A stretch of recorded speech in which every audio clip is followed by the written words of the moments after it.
Meus amados irmãos, a paz do Senhor. Já quero louvar a Deus, querido, pela sua vida, aluno da nossa classe Abraão, obreiros da nossa congregação em Alto Castro. Louvo a Deus pela vida do nosso superintendente, presbítero Tomás, e pela vida do nosso pastor Alvani. Espero que todos tenham tido uma noite de descanso abençoada, reparadora, e que a família de cada um dos irmãos esteja guardada pela virtude do Senhor.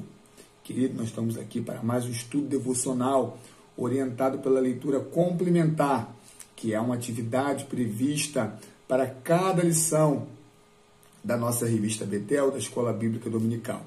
Para cada dia da semana, há um texto previsto pela leitura complementar como preparação para a lição do domingo subsequente.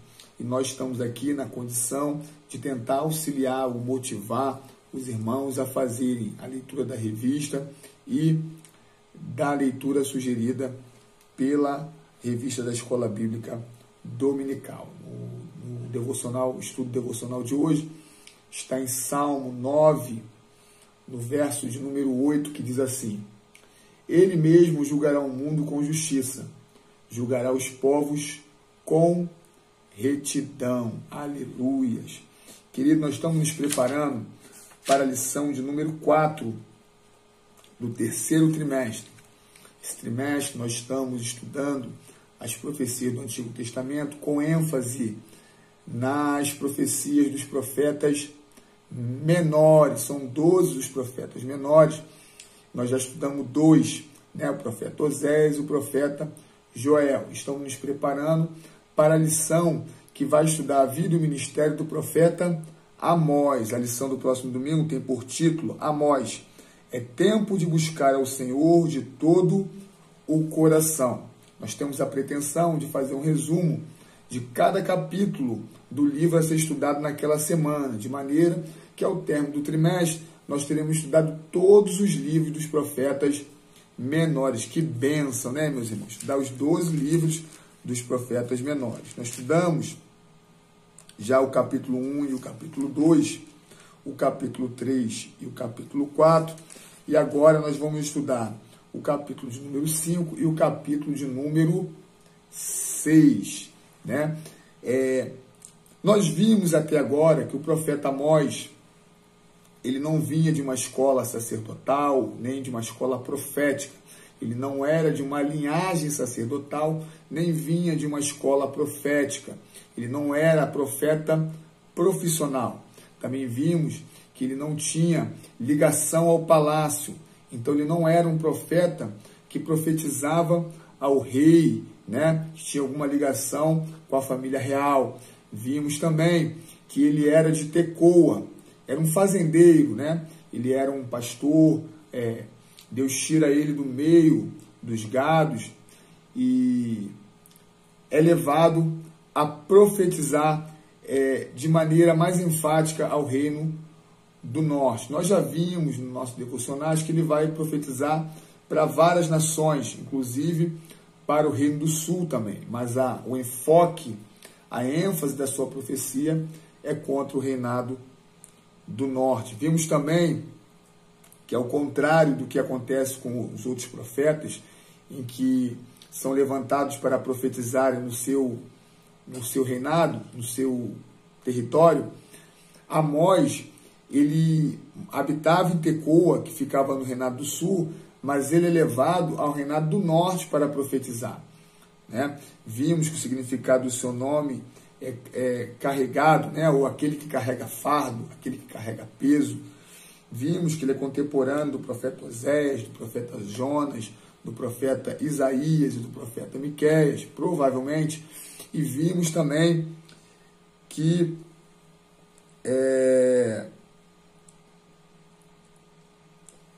ele necessitou ter muita coragem para poder exercer o seu ministério profético, porque ele teve muitas oposições, que nós vamos ver provavelmente no devocional de amanhã.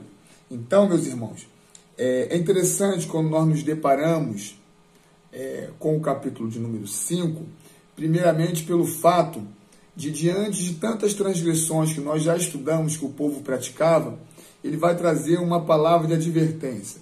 Lá no verso 4 ele diz assim: pois assim diz o Senhor à casa de Israel, busquem a mim e vocês viverão. Porém não busquem Betel, nem venham a Gilgal, nem passem a Berseba, porque Gilgal certamente será levada cativa e Betel será reduzida a nada. Busquem o Senhor e vocês viverão. Nós vimos que Deus pega Amós de Tecoa e leva até Betel para que ele profetizasse em Betel. Betel, que Jacó vai batizar como a casa de Deus, se transformou na casa de maldição, porque Jeroboão I, quando assume o reino do norte, após a divisão, que 10 tribos seguem a Jeroboão I, ele vai construir 2 bezerros de ouro, para que aquelas tribos que o seguiram não fossem a Jerusalém para adorar no templo de Salomão. E em Betel, ele vai instituir um centro de idolatria. Então ali, ao invés de as tribos descerem a Jerusalém, eles vão até Betel. Vale lembrar que Betel é uma cidade limítrofe, entre o reino do sul e o reino do norte. Então, ali se tornou um grande polo de idolatria. Muitos reinados que se levantaram não destruíram os altares ali construídos a deuses pagãos.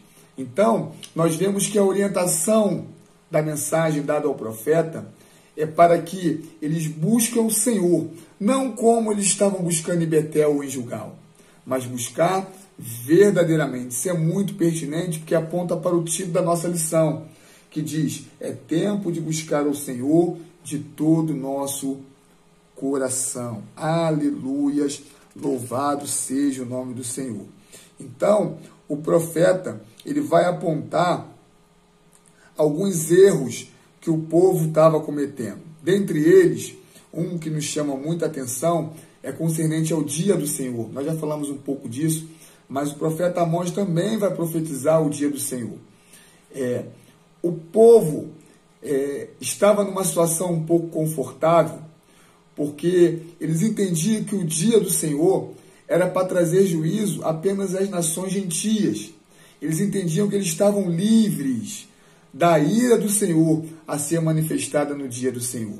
Então o profeta, ele vai dar uma palavra de advertência. Ai dos que desejam o dia do Senhor. O povo de Israel, ele desejava o dia do Senhor porque ele achava que não viria sobre ele a ira de Deus, e somente os seus inimigos. Então o profeta vai dizer: ai dos que desejam o dia do Senhor. Para que vocês desejam o dia do Senhor? Será um dia de trevas e não de luz. Será como se um homem fugisse de um leão e lhe saísse ao encontro um urso, ou como se entrando em casa e encostando a mão na parede fosse mordido por uma cobra. O dia do Senhor será um dia de trevas e não de luz. Então, ele está dizendo o seguinte: ei, vocês não estão livres da ira de Deus, porque vocês não estão andando nos caminhos do Senhor. Isso é uma mensagem para os nossos dias. A igreja não pode assumir uma condição soberba, achando que está salva por fazer parte do corpo de Cristo, e está negligenciando os seus mandamentos. Quem faz parte do corpo de Cristo é aquele que está verdadeiramente enxertado pela fé em Cristo Jesus e pela fé nos seus mandamentos. O Senhor Jesus ensinou que aqueles que me amam é aqueles que obedecem a minha palavra. Então, queridos, é uma advertência para nós. Será que nós estamos vivendo uma vida, enquanto Igreja de Cristo, que louva o Senhor e que cumpre os seus mandamentos? Então, a partir do verso 21 do capítulo 5, o profeta Amós, ele vai dizer assim: eu odeio o desprezo e as suas festas, e com as suas reuniões solenes não tenho nenhum prazer. Mesmo que vocês me ofereçam holocaustos e oferta de cereais, não me agradarei deles. Quanto às suas ofertas pacíficas de animais gordos, nem sequer olharei para elas. Afastem de mim o barulho dos seus cânticos, porque não ouvirei as melodias de suas liras. Em vez disso, corra o juízo como as águas e a justiça como um ribeiro perene. Deus estava rejeitando as reuniões solenes. Deus estava rejeitando as festividades. O que Deus queria era a manifestação da sua justiça através do seu povo. Deus tem levantado um povo na face da terra para que o nome dele seja glorificado através do avanço da sua justiça. Aleluias, louvado seja o nome do Senhor. Essa imagem da água que corre é como um rio que vai, uma torrente de água que vai ganhando espaço, que vai se alastrando por onde ela encontra espaço. E é assim que a justiça de Deus precisa fluir, né? O Senhor Jesus disse que aquele que tomar da água dele nunca mais terá sede, porque de dentro de si produzirá fontes de águas vivas. Essas águas precisam fluir. As águas de Cristo que nós recebemos precisam fluir para saciar a sede de outras pessoas. E isso representa a manifestação da justiça de Deus. Uma analogia semelhante é com a luz, né? O Senhor Jesus falou que nós somos a luz do mundo, né? Por quê? Porque essa luz precisa brilhar e dissipar as trevas. Então a manifestação da justiça de Deus precisa chegar a todas as pessoas. Deus tem levantado homens e mulheres para pregar nos palácios, mas também tem levantado para pregar nas comunidades. Então, todas as classes sociais precisam ser assistidas. Deus estava rejeitando as festas, rejeitando as reuniões solenes, porque a manifestação da sua justiça não estava sendo exercida por aquele povo que oferecia holocausto a ele, né? Então, queridos, eu quero deixar para vocês aqui um comentário do comentarista da lição, que diz assim: retidão é a conduta correta, especialmente nos lugares onde a justiça deve alcançar todas as pessoas, independente da sua classe social. Amós 5:24. Corra, porém, o juízo como as águas, e a justiça como um ribeiro impetuoso. A justiça e a justiça sem retidão não passa de um engano. A falta de retidão era sentida nas 3 esferas da vida pública no tempo do profeta Amós: nos tribunais, nas classes sociais mais favorecidas e no culto a Deus. Cabe ao povo de Deus ser exemplo de retidão e justiça, amar a Deus e o próximo de forma prática e não apenas com discursos evasivos e vazios, especialmente os menos favorecidos, isto é, os menos amados na prática. Lembra do nosso leitura devocional que diz: ele mesmo julgará o mundo com justiça, julgará os povos com retidão. Agir com retidão é manifestar a justiça de Deus. Será que nós estamos sendo tão dedicados a fazer com que essa justiça de Deus flua em todas as áreas da sociedade, como nós nos dedicamos a fazer as festas do Senhor dentro do nosso templo?